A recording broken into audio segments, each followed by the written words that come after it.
எரேமியா 8:20 சொல்லப்பட்டிருக்குது, அறுப்பு காலம் சென்றது, கோடை காலமும் முடிந்தது, நாமோ ரட்சிக்கப்படவில்லை. இந்த நாட்களையும் கஷ்டப்பட்டிருந்த நம்ம அந்த காரியத்திலிருந்து விடுதலை ஆயிடுச்சு. கர்த்தரை நோக்கி ஜெபித்து காத்து கொண்டிருந்த நாம அந்த காத்திருப்பின் காரியத்தை சுதந்திரிச்சாச்சு. ஒரு காலத்தில் நம்மளுடைய வாழ்க்கை நெறிமுறை படும் மோசமாக இருந்துச்சு. இந்த நாட்களில் கர்த்தருடைய பெரிதான கிருபையில் நல்லா இருக்கும். நல்ல பலத்தோட, சுகத்தோட, நல்ல உடல் உள்ள ஆரோக்கியத்தோட, அனுதினங்களும் உணவு உட்கொள்ளும்படியான வாழ்க்கை சீர்முறையில் நல்லா தான் இருக்கும். 4 பேர் பார்த்து பரவாயில்லப்பாங்கிற விதமாக சொல்லும் மனமாக தான் இருக்கும். ஆனால் வசனம் ஒன்று நம்முடைய எதிர்பார்க்குது.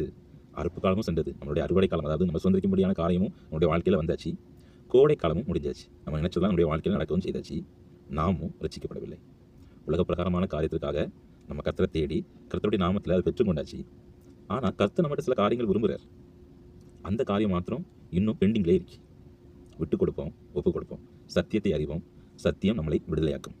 சத்தியம் நம்மளை என்ன சொல்லுதுன்னா, ரட்சிப்புக்கு ஏதுவாக நடக்க சொல்லுது.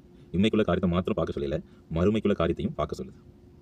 வசனத்தை நல்ல ஞாபகப்படுத்தி கர்த்தர்ட்ட நல்ல ஜெபித்து இந்த காரியத்துக்கு நேராக உங்களை ஒப்பு கொடுங்க. வருகிற நாட்களில் கர்த்தர் தாமே வார்த்தையின் பிரகாரமாக உங்களை நடத்துவாராக. அதாவது அறுப்பு காலமும் கோடை காலமும் முடிஞ்சாச்சு. நீங்கள் ரட்சிக்கப்படுறது தான் பாக்கி. ஆமீன்.